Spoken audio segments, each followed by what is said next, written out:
Muy buenos días.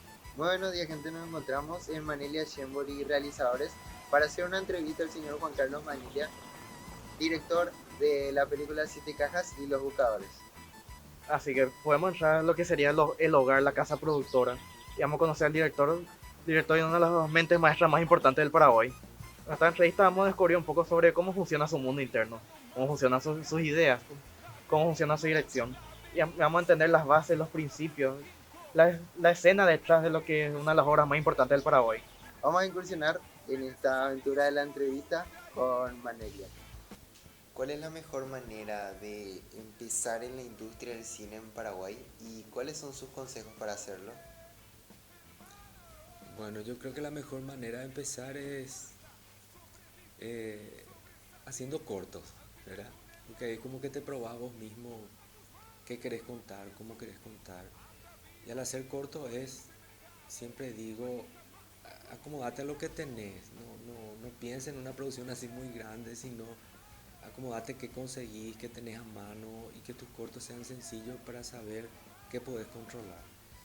Y siempre la ventaja que tenemos ahora es que el tema de que podemos subir a YouTube, tener plataformas que nos permitan saber también que el público piensa de lo que hacemos, porque ahí también crecemos. Escuchamos lo que la gente le pasa cuando ve nuestros cortos y también ir puliendo eso, porque sabemos que siempre hay errores y podemos mejorar, ¿verdad? Entonces, eh, eh, en pocas palabras es prueben, hagan la mejor manera haciendo cortos y muestren sus cortos, ya sea en plataformas o personalmente, para saber qué la gente piensa de lo que uno hace. ¿Cuál fue la dificultad que usted enfrentó en sus inicios de su carrera cinematográfica? La mayor dificultad siempre es eh, el tema de que eh, de justamente eso que dije al principio, es de que tenemos que acomodar nuestra creatividad a lo que podemos conseguir. Entonces es como tenemos que limitarnos a eso. Eh, eh, y yo creo que ahí también está el éxito. Y eso no solamente pasa en producciones pequeñas, sino pasa también en las grandes. Entonces, eh, recién estuvimos hablando de lo que, un ejemplo de Stranger Things, por ejemplo, en Netflix, que su primera temporada es mucho más sencilla, por ejemplo, que su cuarta. Su cuarta tiene efectos digitales, o sea, evidentemente su cuarta temporada costó 3 o 4 veces más o no sé cuántas más que la primera. ¿Por qué razón? Porque ellos primero prueban el formato, ven si funciona, si tiene gente que les ve, si tienen éxito, y ahí es como que la plataforma también se anima a invertir más. Y así también nosotros es como que nos vamos probando y vamos creciendo con respecto a las ideas y qué sé yo, ¿verdad? Es como que los primeros cortos son más sencillos y a medida que sabemos que tenemos control es como que, eh, digamos, vamos creciendo las posibilidades de las ideas y invirtiendo un poquito más y consiguiendo plata para hacer cosas más atrevidas por ahí. Eso. ¿Cómo ve la preparación académica para el cine en nuestro país actualmente? Eh, ha mejorado muchísimo. Y la verdad que yo cuando empecé no existía ninguna escuela, eh, digamos, ninguna universidad para estudiar cine. Ahora, por ejemplo, existe, o eh, eh, hay también, se enseña también audiovisual y se enseña de manera bastante profesional. Entonces yo estoy muy contento porque veo trabajos muy interesantes de gente muy joven. Y antes no teníamos esa posibilidad. Primero porque hacer luego ya era muy caro, porque no existía video. Cuando yo empecé existía Super 8. El Super 8, imagínate, teníamos que revelar en Alemania. O sea, era 3 meses tardábamos en ver lo que hacíamos. O sea, era muy caro y muy difícil todo. Eh, y ahora como que podés grabar con tu celular a 4K y la calidad es maravillosa. Y nosotros hemos visto cortos hechos con celulares en los cines y se ve una maravilla. Entonces realmente no hay límites ahora. El tema es animarse, probar, jugarse. Y yo creo que mucho se aprende haciendo, pero está bien también estudiar. está bien también. Creo que uno quema etapas más rápido cuando uno estudia y uno tiene la posibilidad de estructurar lo que uno aprende, ¿verdad? Entonces, eso también es muy interesante, ¿verdad? Pero la historia ha demostrado que hay muchos directores que nunca estudiaron y son excelentes directores. Yo opino que la mejor manera de aprender es haciendo, pero está bueno también estudiar porque es como que te da mucha más rapidez en llegar al punto exacto de decir, bueno, ahora estoy preparado para contar lo que quiero contar. Así mismísimo. O sea, yo creo que estudiar te ayuda a entender claramente qué cosas son importantes en la realización de un material, ¿verdad? Que, eh, que a veces te cuesta y a veces si no estudias es como que te lleva mucho tiempo, digamos, ¿verdad? Eh, pero yo opino que es bueno, o sea, si realmente te gusta, estudia. Y hay muchas maneras también. Incluso en YouTube hay una cantidad de, de sitios donde podés encontrar incluso cómo aprender guión, cómo aprender relato, de todo hay. Entonces, y buenos materiales. Yo vi muchos y realmente son maravillosos. Entonces, eh, como que ahora no está cerrada la posibilidad de aprender de mil maneras.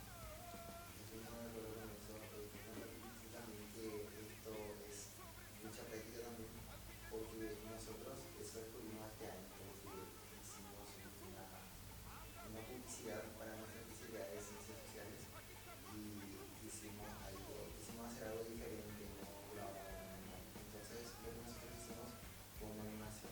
Ah, qué bueno. Animamos, hicimos todo el ajetreo, pusimos animación de todo, hicimos las voces y llevó mucho tiempo terminar de nos dedicamos de eso. Qué bueno, qué bueno. Según su opinión, ¿cuáles serían las mejores instituciones educativas para el estudio del cine en nuestro país? Eh,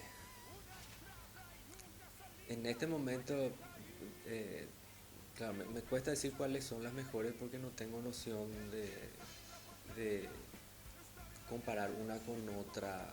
Yo veo trabajos, ahora por ejemplo nosotros somos jurados con Tana Shembori, que es mi compañera hace 30 años en esto, y a mí me impresiona la calidad que vemos en gente muy joven de los cortos y yo demasiado estoy feliz porque eso significa que vamos a seguir estrenando películas todos los años y mejorando y exportando nuestras películas y eso es demasiado necesario, ¿verdad? Es la única manera de crecer.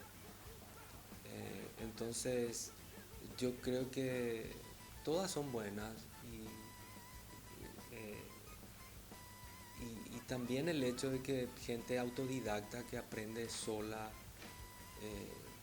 y te voy a citar un caso, por ejemplo, el caso de Hugo Cardoso, que es el que hizo Morgue, y él, por ejemplo, es autodidacta y él él empezó haciendo cortos, después hizo El Secuestro, que fue un largo ya de casi 2 horas que estrenó en el cine, ¿verdad? Y después ya hizo Morgue que explotó y vendió incluso a varios países. Él nunca estudió, ¿verdad? Pero él es una persona que metódica, que sabe muy bien ve mucho, ve muchas películas y sabe qué cosas y se inspira mucho en lo que ve. Y él así aprendió muchísimo. Entonces es como, hay muchas maneras de aprender. Igual siempre les insto a que estudien. Demasiado, eso te organiza la cabeza y te da practicidad. Una parte también de estudiar en lugares también, que es la parte de conocer a otras personas. De acuerdo, sí. Es bueno también estar en contacto, como vos decís, con gente que está en el medio y que está probando.